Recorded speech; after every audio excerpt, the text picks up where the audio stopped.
Bismillahirrahmanirrahim. Assalamualaikum warahmatullahi wabarakatuh.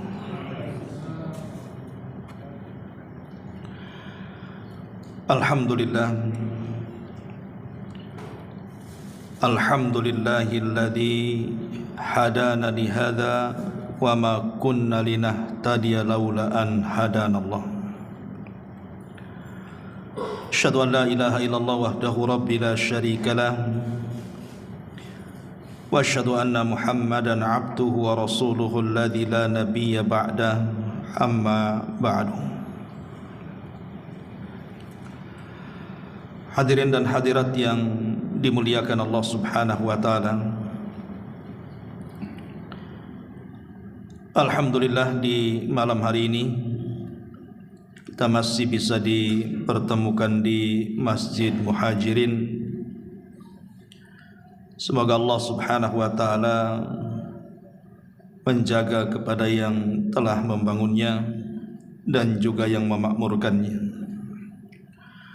Salawat dan juga salam kita hadiahkan kepada Rasul kita, qudwah kita dan Nabi kita semuanya, Nabi besar Muhammad sallallahu alaihi wa ala alihi wasallam. Malam ini kita akan membahas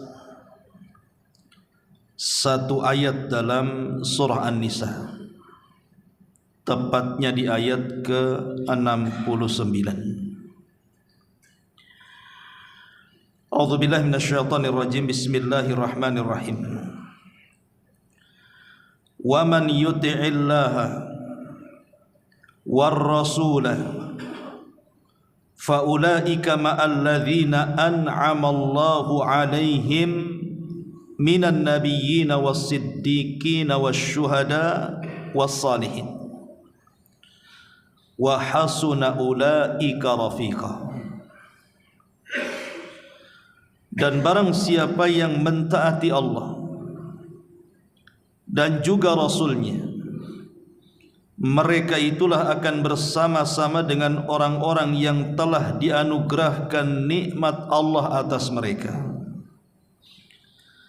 yaitu para nabi, para siddiqin dan orang-orang yang mati syahid, serta orang-orang saleh. Mereka itulah teman yang paling baik kelak di akhirat. Ayat ini ada asbab nuzulnya. Di zaman Nabi sallallahu alaihi wasallam ada seorang sahabat namanya Thauban. Thauban ini budak yang dimerdekakan Nabi.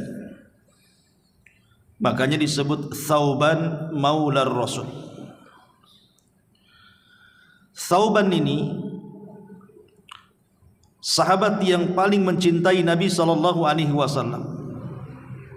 Satu hari tidak memandang wajah Rasul, maka akan terasa sakit pada seluruh kujur badannya. Sampai satu hari Nabi sallallahu alaihi wasallam safar. Thauban tidak tahu, sehingga dia terkadang datang ke masjid Nabi, tidak dilihatnya Nabi, atau di tempat-tempat yang Nabi SAW biasa duduk di situ pun tidak diketemukan, sehingga dia bertanya kemana Rasul. Maka orang-orang menyebutnya dia sedang safar. Disitulah dia mulai sakit, karena satu hari tidak memandang wajah Rasul, maka dia langsung sakit. Dan sakitnya semakin memarah, sehingga sampai dia tidak bisa bangun. Ketika Nabi SAW pulang dari safar, maka Nabi SAW mendengar bahwa Thauban sedang sakit parah. Maka Rasul kemudian mengunjungi Thauban radhiyallahu an, kemudian bertanya, apa yang membuat anda sakit? Disitulah Thauban radhiyallahu an kemudian bicara dengan Nabi dan mengatakan, ya Rasulullah, aku sangat mencintaimu. Kalau satu hari saja aku tidak menatap wajahmu, maka aku akan sakit seperti ini. Dan tertambah-tambah sakitku apabila aku mengenang kematianku dan kematian dirimu, karena pasti kita akan meninggal.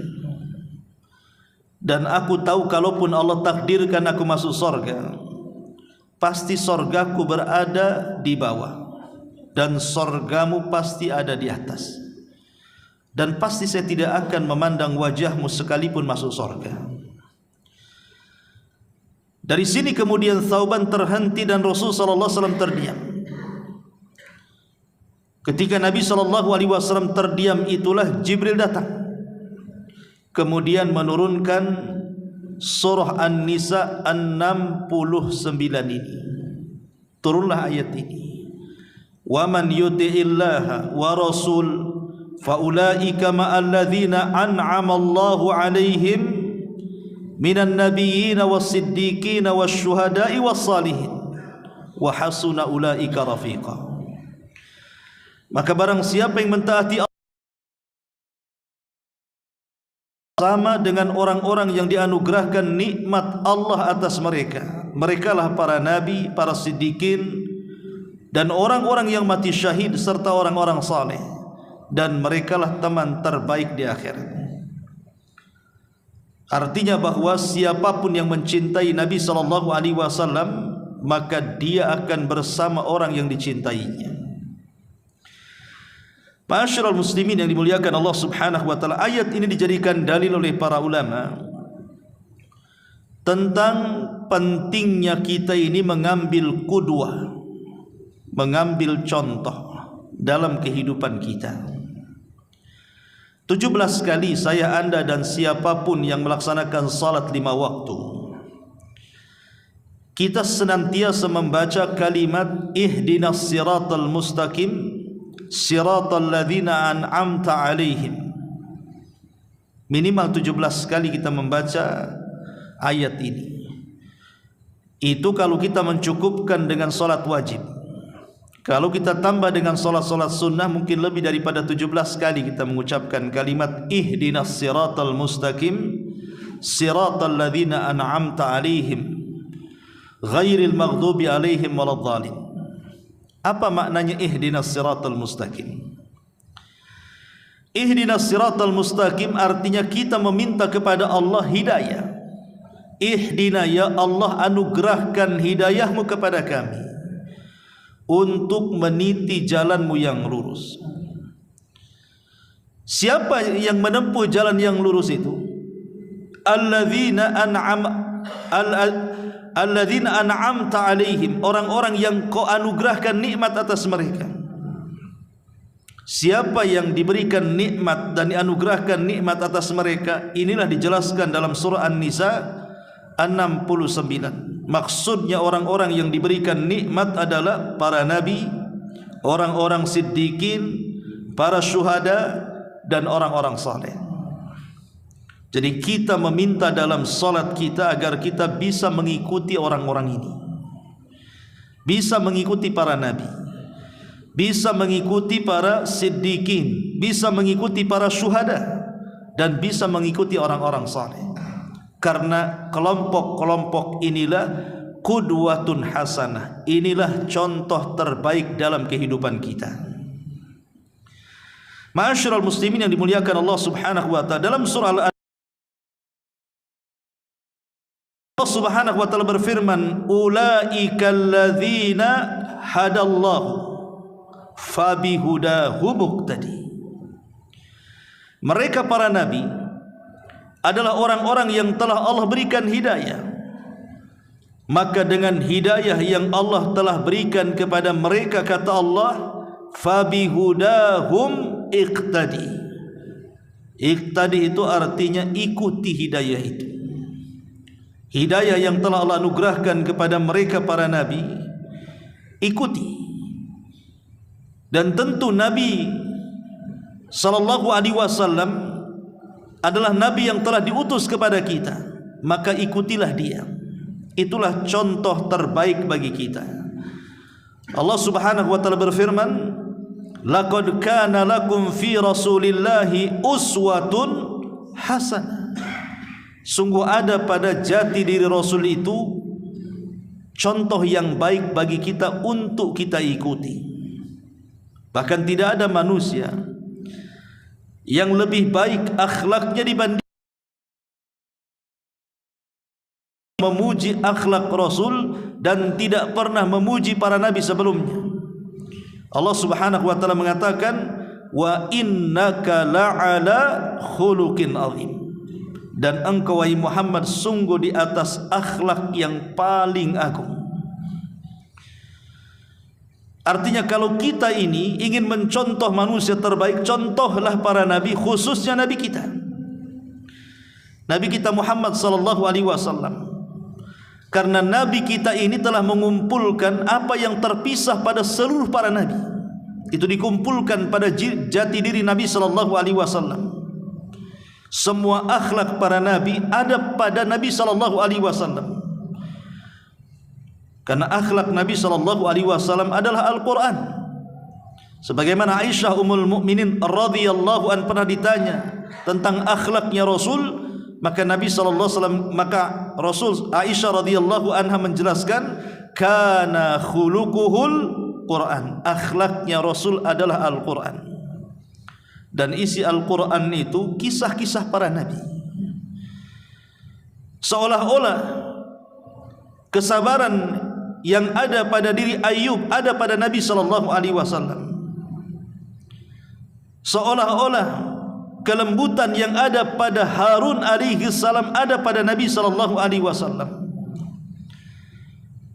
Bahkan semua ujian yang pernah menimpa para nabi pernah diujikan kepada Nabi kita Muhammad sallallahu alaihi wasallam. Makanya pantaslah kalau Nabi sallallahu alaihi wasallam menjadikan contoh teladan bagi kita. Baik ketika kita mendapatkan musibah ataupun ketika mendapatkan nikmat, semua sudah pernah dirasakan Nabi kita Muhammad sallallahu alaihi wasallam. Makanya contohlah mereka, contohlah para nabi, khususnya Nabi kita Muhammad sallallahu alaihi wasallam. Dengan cara apa? Pelajari kisah-kisah mereka. Makanya Sufyan Ats-Tsauri rahimahullahu taala mengatakan bahwa kenapa Al-Qur'an itu sepertiganya bercerita tentang kisah-kisah, kisah umat-umat terdahulu. Karena kisah itu jundun min junudillah, kata dia. Kisah itu adalah tentara dari tentara-tentara Allah Subhanahu wa taala yang kita bisa gunakan. Apabila kita sedang tertimpa musibah, mengacalah kepada Ayub alaihi salam. Apabila kita disakiti oleh orang-orang terdekat kita, mengacalah kepada Nabi Yusuf alaihi salatu wassalam.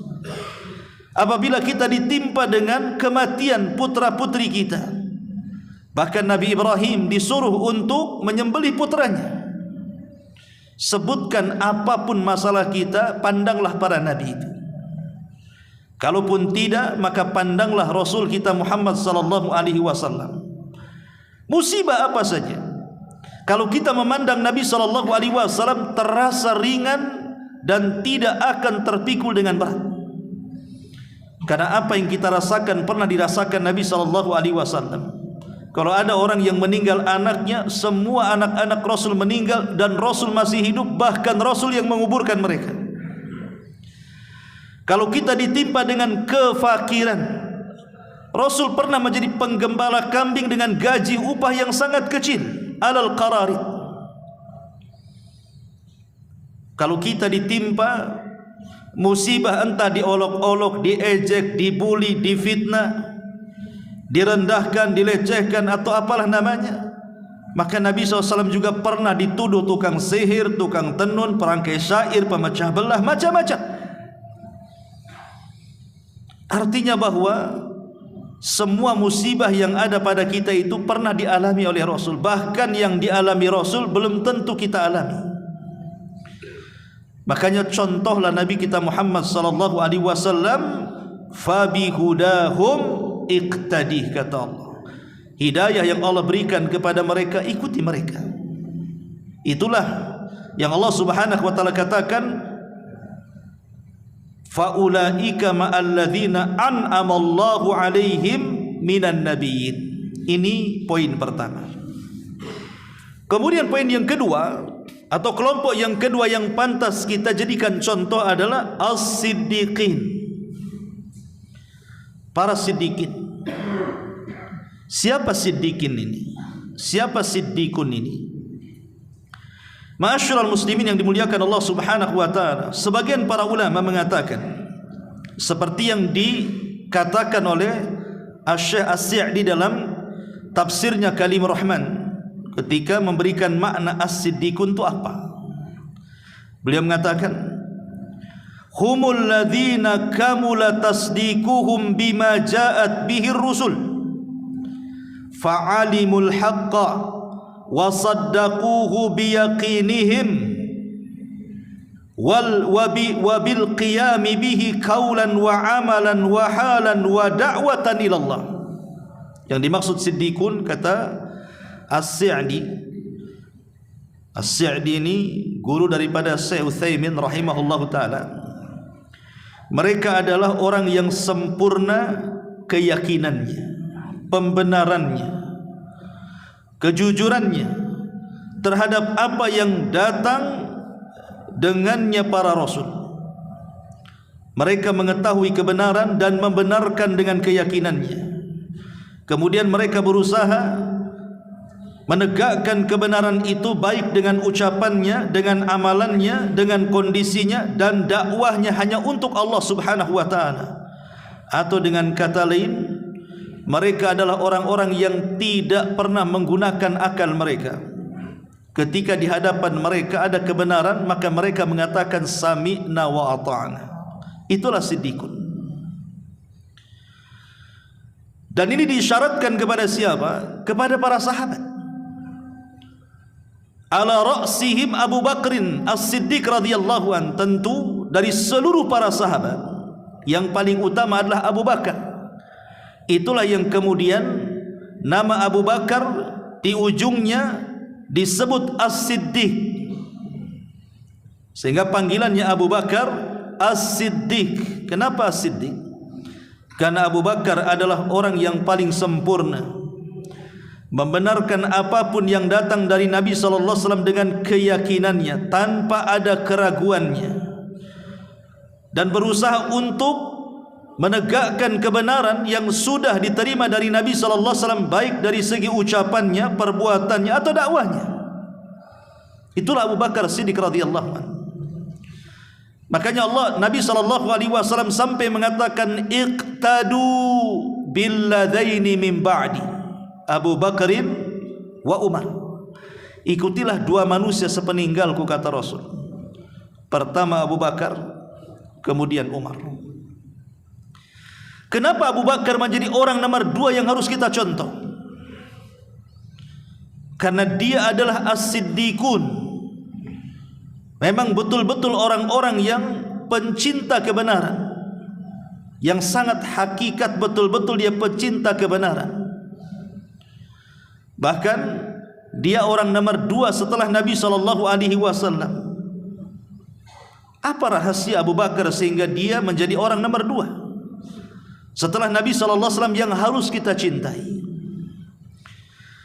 Ma'asyiral muslimin yang dimuliakan Allah Azza wa Jalla, karena Abu Bakar ini dia memiliki amalan yang tidak dimiliki para sahabat yang lainnya. Apa amalan Abu Bakar Siddiq radhiyallahu an? Amalan Abu Bakar Siddiq adalah bima waqara fi qalbihi. Apa yang ada dalam hatinya itu tidak ada di hati-hati para sahabat. Abu Bakar ini memiliki hati yang luar biasa dan tidak dimiliki oleh seluruh para sahabat. Sebenarnya ikhwatu fiddin muliakan Allah Subhanahu wa taala, kalau lihat sejarah para sahabat, contoh Bilal Ibn Rabah radhiyallahu anhu, itu pernah disiksa habis-habisan oleh majikannya Umayyah ibn Khalaf. Bahkan dia pernah diikat di batu, kemudian 3 hari dijemur di tengah-tengah terik matahari dan dicambuk sampai hampir mati.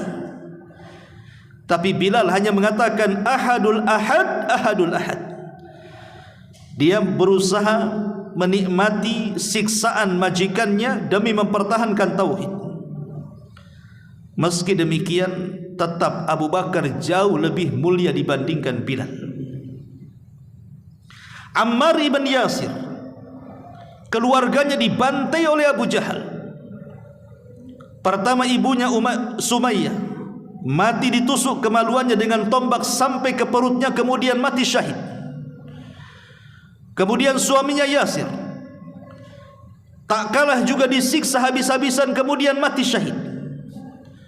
Kemudian Ammar putranya disiksa supaya mengucapkan kalimat kufur, kalau tidak dia pun akan terkena nasib yang sama dengan ayah ibunya. Sampai Nabi SAW mengatakan, isbiru ya ala Yasir fa inna mau'idakumul jannah. Sabarlah keluarga Yasir, karena tempat duduk kalian adalah surga.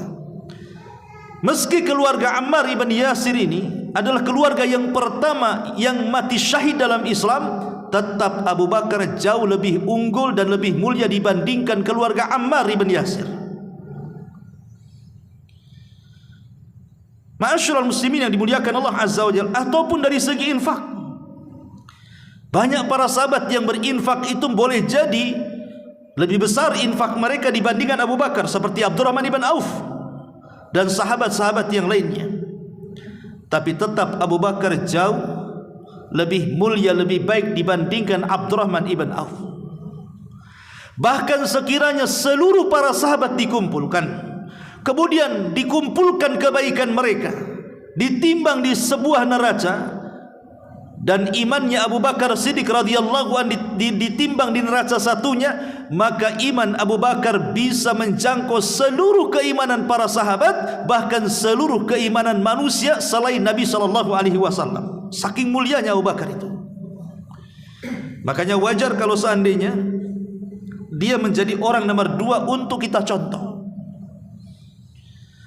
Apa yang harus dicontohkan? Kenapa Abu Bakar luar biasa? Tadi saya katakan bima waqara fi qalbi, karena Abu Bakar ini punya hati yang tidak dimiliki sahabat yang lain.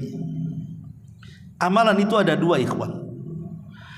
Ada yang disebut dengan amal zahir, ada yang disebut dengan amal batin. Amal zahir itu ya seperti salat, dari mulai takbir sampai salam itu zahir, tampak. Zakat nampak hartanya, haji nampak manasiknya, baca Quran nampak suaranya, hadir di majlis taklim juga nampak suaranya. Itu namanya amal zahir, nampak ibadahnya.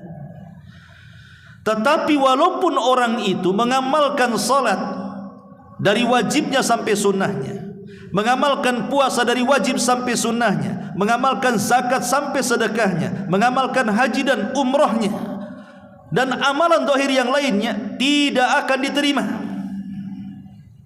kecuali kalau amalan hatinya diterima. Tapi kalau amalan hatinya tidak diterima, maka amalan badannya juga tidak akan diterima. Makanya Allah Subhanahu wa taala ketika mengkisahkan tentang kisah Habil dan Qabil, di mana keduanya berkorban, dan Allah terima korbannya Habil dan Allah tolak korbannya Qabil. Kemudian Habil menasihati Qabil dan mengatakan, innama yataqabbalullahu minal muttaqin. Wahai Qabil, Allah tidak akan menerima amalan siapapun kecuali bersumber dari ketakwaan. Dan Rasul mengatakan, at-taqwa hahuna, takwa itu di dalam, di hati, itulah takwa. Yang Nabi SAW katakan, inna fil jasadi mudghah, idza saluhat saluhal jasadu kulluh, wa idza fasadat fasadal jasadu kulluh, ala wahiyal qalbu. Ingatlah, dalam badan manusia itu ada segumpal daging. Kalau dia baik, baik semuanya. Kalau dia jahat, jahat semuanya. Itulah hati manusia. Kalau hati manusia baik, hati manusia bersih, hati manusia dipenuhi dengan kebersihan, tidak ada penyakit-penyakit di dalamnya, maka amalan zahir dengan sendirinya akan ditolak oleh Allah, akan diterima oleh Allah Subhanahu wa taala.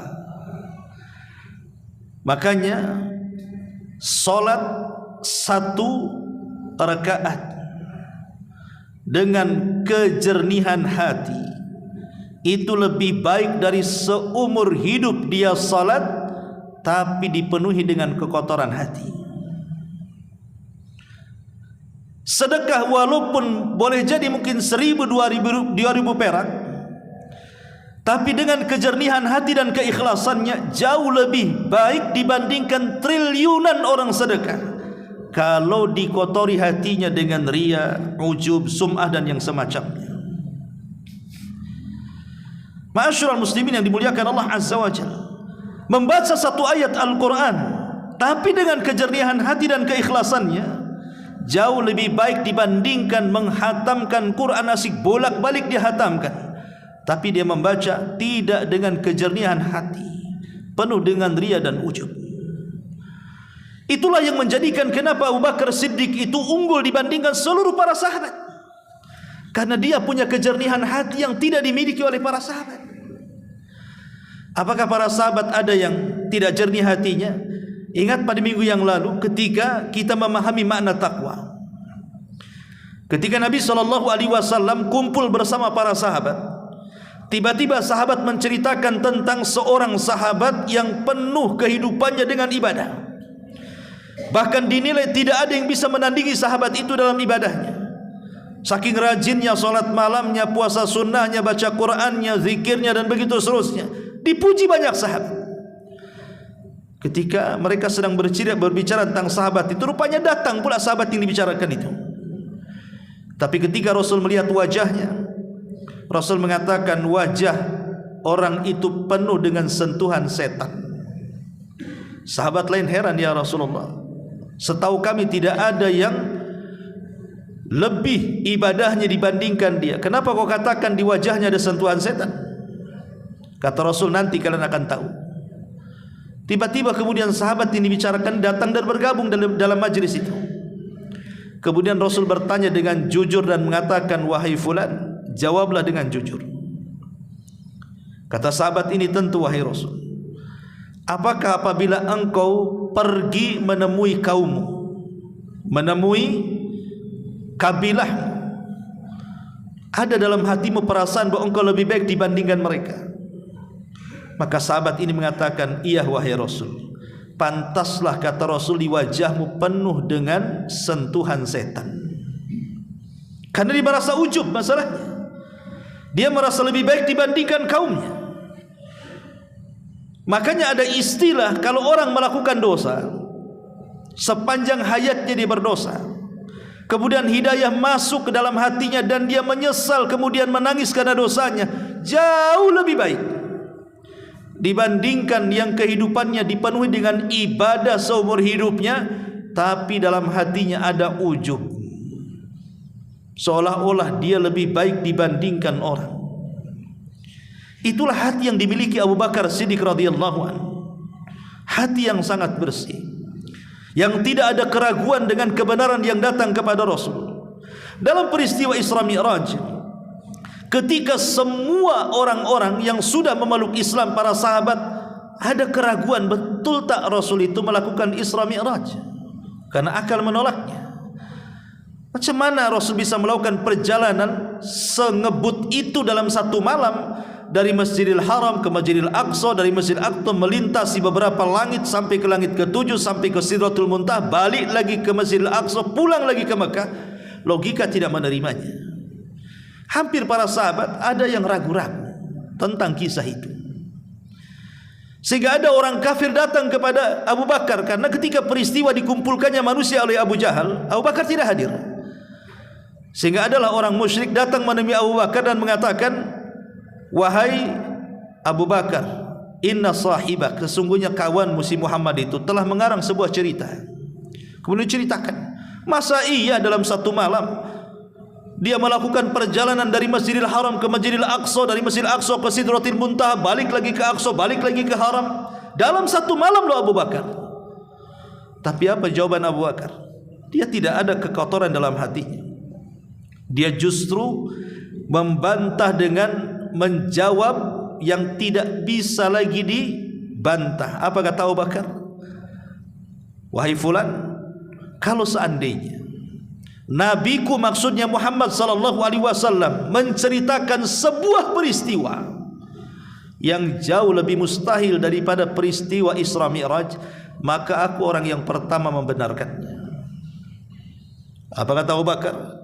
Kalau Rasul dia menceritakan sebuah cerita yang dalam cerita itu lebih menghayal lagi dibandingkan peristiwa Isra Mi'raj, la saddaqtuha, aku akan membenarkannya. Aku yang pertama kali membenarkannya. Sejak itulah Abu Bakar disebut As-Siddiq, karena dia membenarkan apapun yang diceritakan Nabi, masuk akal ataupun tidak masuk di akal. Dia akan mengatakan sami'na wa ata'na. Di tengah-tengah para sahabat ada keraguan dengan Rasul, dia tidak ada keraguan setitik pun di hatinya. Makanya wajar kalau seandainya keunggulan Abu Bakar itu bukan dari segi sedekah, karena sedekah banyak yang lebih sedekah, lebih besar sedekahnya dibandingkan Abu Bakar. Bukan dari segi salat, karena banyak sahabat yang jauh lebih hebat salatnya. Bukan dari segi Al-Quran, bahkan lebih banyak lagi sahabat yang pakar-pakar Quran. Tapi kelebihan Abu Bakar itu bima waqara fi qalbi, karena dia punya hati yang jernih dan bersih yang tidak ada pada sahabat yang lainnya. Makanya sudah wajar manusia kedua yang wajib kita contoh dalam kehidupan kita adalah Abu Bakar Siddiq radhiyallahu anhu, kemudian Umar, kemudian sahabat yang lainnya.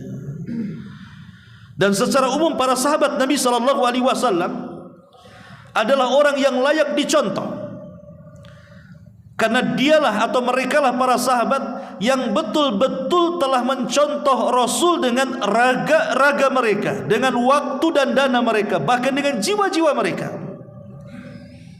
sehingga para sahabat layak dicontoh. Saya akan contohkan beberapa riwayat. Pertama, riwayat Abi Hurairah radhiyallahu anhu.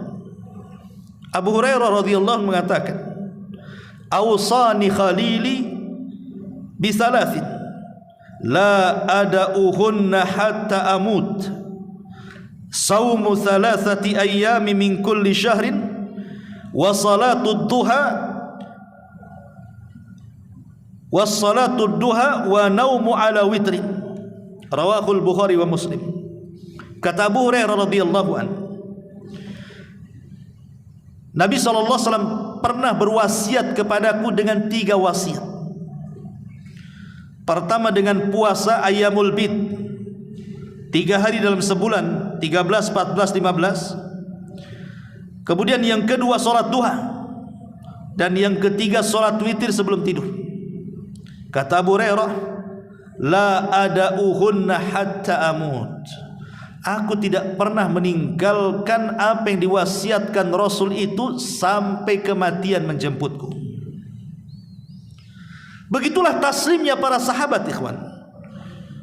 Nabi SAW mewasiatkan kepada Abu Hurairah, maka wasiat itu dipegang Abu Hurairah sampai menjemput wafatnya. Dia tidak pernah meninggalkan Ayyamul Bid, dia tidak pernah meninggalkan duha, bahkan tidak pernah meninggalkan witir sebelum tidur, karena itu wasiat Rasul kepada dirinya. Atau contoh yang lain, dijelaskan dari Amr ibn Aus rahimahullahu ta'ala, dia mengatakan, haddatsani Ambasatu ibnu Abi Sufyan, telah menceritakan kepadaku Ambasah bin Abi Sufyan, fi maradihi, saat dia merasakan sakit, alladzi mata fihi, yang membuat mati karena sakitnya, bihaditsin yatasaru ilaihi, dengan sebuah hadis yang ia membisikkan dengan hadis itu ke telingaku. Qala, dia mengatakan, sami'tu Umma Habibata, kata Ambasah berbisik kepada Amr ibn Aus, aku mendengar Ummu Habibah, istri Nabi Ummu Habibah itu.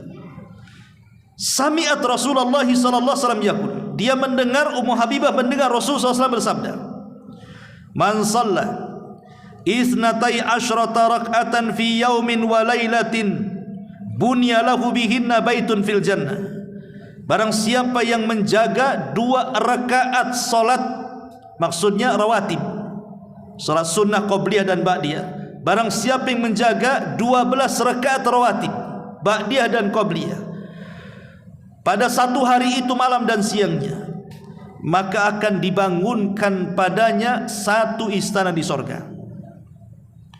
Qalat Ummu Habibah, maka Ummu Habibah berkata, fama taraktuhunna mundu sami'tuhunna min Rasulillahi sallallahu alaihi wasallam. Kata Ummu Habibah, ketika aku mendengar hadis ini dari Nabi sallallahu alaihi wasallam, demi Allah aku tidak pernah meninggalkan 12 rakaat itu sejak aku mendengar dari Nabi.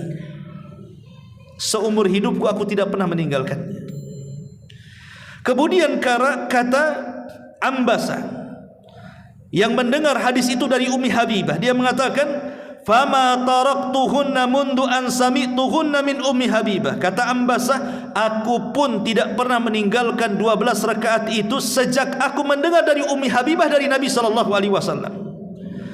Kata Amr ibn Aus yang ia meminta kepada Ambasa untuk menceritakan hadis dari Rasul, dia pun mengatakan, ma taraktuhunna mundu sami'tuhunna min Ambasa. Aku pun tidak pernah meninggalkan 12 rakaat itu sejak aku mendengar dari Ambasa, dan Ambasa mendengar dari Ummi Habibah, dan Ummi Habibah mendengar dari Nabi sallallahu alaihi wasallam. Lihat, itulah para sahabat. Mereka adalah orang yang paling mencontoh Rasul. Maka kalau kita ingin mencontoh, contohlah orang yang paling mencontoh Rasul setelah Nabi sallallahu alaihi wasallam dan mereka para sahabat.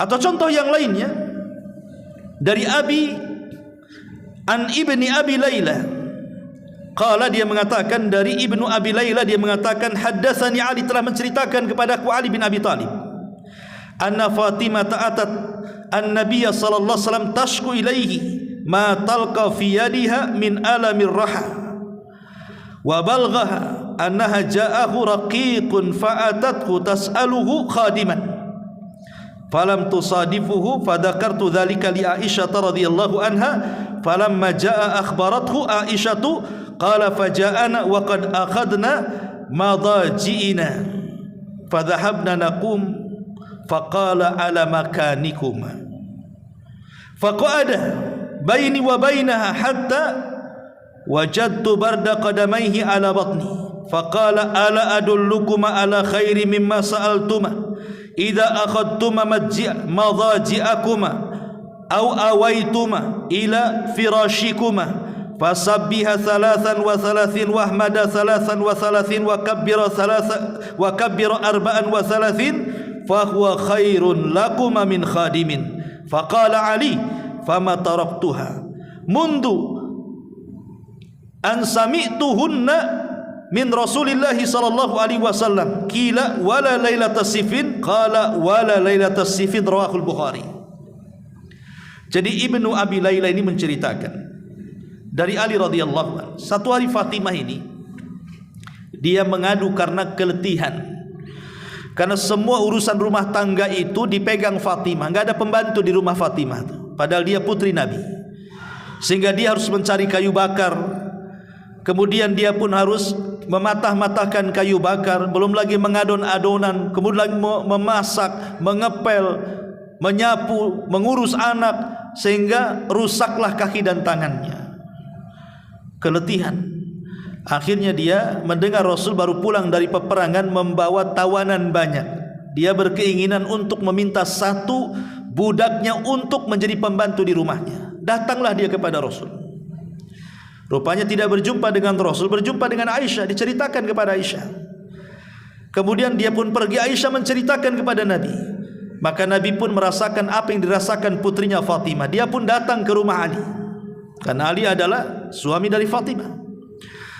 Maka Rasul kemudian mendudukkan keduanya. Kemudian kata Nabi SAW, aku sudah dengar apa yang kalian minta.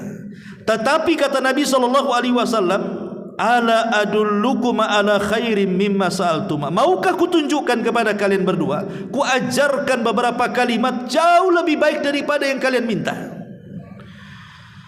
Kemudian Ali dan Fatimah mengatakan, tentu wahai Rasul, kalimat apa itu? Maka Nabi SAW bertasbihlah 33 sebelum tidurmu, bertahmidlah 33 sebelum tidurmu, bertakbirlah 34 sebelum tidurmu. Jadi genap 100. Tasbih 30, tahmid 30, takbir 34. 33, 33 dan 34. Kemudian kata Rasul, kalau engkau lakukan jauh lebih baik dibandingkan engkau memiliki pembantu. Maka akhirnya keduanya memilih kalimat itu yang dibaca sebelum tidur dan tidak lagi meminta pembantu, padahal mereka berhajat kepada pembantu. Kata Ali radhiyallahu anhu, setelah wafatnya Rasul, wafatnya Abu Bakar, wafatnya Umar, wafatnya Utsman, kemudian terjadi perang Siffin, dia mengatakan, demi Allah, walaupun di tengah-tengah peperangan Siffin, aku tidak pernah meninggalkan 3 kalimat itu sejak aku mendengar dari Nabi SAW. Lihat bagaimana istiqomah para sahabat di dalam menjalankan sunnah Rasul. Mereka tidak pernah meninggalkan apapun yang menjadi tanggung jawab bagi mereka dari wejangan-wejangan Nabi SAW kepada mereka.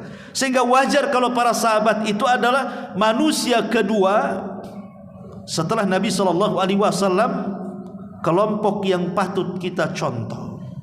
Mereka lah qudwatun hasanah setelah Rasulullah. Itulah yang disebut para siddiqin. Dan mereka juga para syuhada.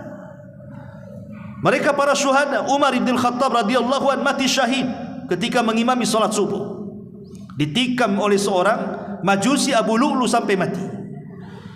Kemudian Ali radhiyallahu anhu mati syahid ketika dia berjalan hendak melaksanakan salat subuh, di tengah jalan ditikam oleh Abdurrahman ibn Mulzam. Kemudian dengan tikamannya itu menyebabkan Ali meninggal, mati syahid. Kemudian Utsman ketika dia sedang berpuasa dan membaca Al-Quran ditikam oleh kelompok Sabaiyah, bahkan dibunuh secara sadis, mati syahid. Dan mereka lah para syuhada. Mereka adalah para syuhada. Itulah contoh-contoh kita. Dan yang terakhir tentunya Allah mengatakan wassalihin, para salihin, para ulama. Karena para ulama adalah warasatul anbiya, mereka pewaris para nabi. Kata Nabi SAW, innal anbiya lam yuwarrithu dinaran wala dirhaman. Sesungguhnya para nabi itu tidak pernah mewarisi dinar dan dirham. Walakin warrasul ilma, mereka mewariskan ilmu, maksudnya mewarisi para ulama. Faman akhadahu akhada bihaddin wafirin.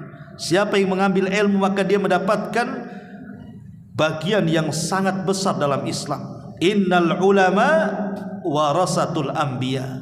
Ulama itu pewaris para nabi. Contoh para ulama, tentu para ulama yang berkompeten, yang rabbani, yang mumpuni ilmunya, yang memiliki akhlak dan adab, ya, betul-betul ulama. Karena ada orang-orang yang mengaku ulama, tidak ada ulama, rupanya dia bukan ulama. Tercermin dari akhlaknya, tercermin dari adabnya tidak ada. Dia ngoceh soal agama tapi adab tidak ada. Padahal di zaman Imam Ahmad rahimahullahu ta'ala, banyak orang yang hadir di majlis Imam Ahmad itu tidak mengambil riwayat, tapi mereka mengambil adab. Bahkan bukan setahun 2 tahun, ada yang sampai 40 tahun hanya ingin mencari adab kepada Imam Ahmad ibn Hanbal rahimahullahu ta'ala. Karena ilmu ini harus melahirkan adab. Kalau tidak ada adab, percuma ilmu itu. Ma'asyiral muslimin yang dimuliakan Allah Subhanahu wa taala. Karena para ulama juga mereka berusaha meniru para sahabat. Dijelaskan Imam Ibnul Qayyim rahimahullahu taala ketika memuji gurunya Ibnu Taimiyah, ketika meriwayatkan mendengar hadis Nabi SAW dari Abi Umamah radhiyallahu an, Nabi mengatakan, man qara'a ayatal kursi dubura kulli salatin maktubatin lam yamna'hu min dukhulil jannah illa an yamut. Dari Abu Umamah radhiyallahu an, Rasul bersabda, siapa yang membaca ayat kursi setelah solat wajib dan terus didawamkan, maka dia akan ada jaminan masuk sorga dan tidak ada yang menghalangi masuk surga kecuali kematiannya. Kata Imam Ibnul Qayyim dalam kitabnya Zadul Ma'ad, wa balaghani an syaikhina, telah sampai kepadaku dari guru aku, maksudnya Abil Abbas Ibn Taimiyah, dia mengatakan qaddasallahu ruha annahu qala ma taraktuha aqiba kulli salatin. Kata Ibn Taimiyah, Abul Abbas, dia mengatakan ketika dia membaca hadis ini, aku tidak pernah meninggalkan membaca ayat kursi setelah solat. Begitulah para ulama. Kalau itu tahu sunnah Nabi SAW, mereka tidak akan meninggalkan walaupun itu sunnah. Bahkan sekali Al-Imam Ibn Utsaimin ketika dia menjelaskan dalam syarah Bulughul Maram, ketika dia mengatakan bahwa mandi Jumat itu wajib, dia mengatakan as-sawabu indi, yang betul menurut pendapatku, kata Imam Ibn Utsaimin, anna ghuslal jum'ati wajibun, bahwa mandi Jumat itu wajib, ala kulli insanin, atas setiap manusia, ma taraktuhu mundu alimtu bihadzal hadis, aku tidak pernah meninggalkan mandi Jumat sejak aku tahu hadis ini. Begitu para ulama, mereka tidak akan meninggalkan apapun dari sunnah Nabi SAW, dan mereka berusaha untuk mengamalkannya, sehingga wajar para ulama Rabbani, para ulama salaf, mereka adalah qudwah terbaik dalam kehidupan kita. Maka kalau ingin mencontoh, contohlah mereka, Rasul sallallahu alaihi wasallam, kemudian para sahabat, kemudian para ulama, para tabi'in, para tabi'ut tabi'in, dan manusia-manusia yang berusaha untuk kembali kepada pemahaman mereka.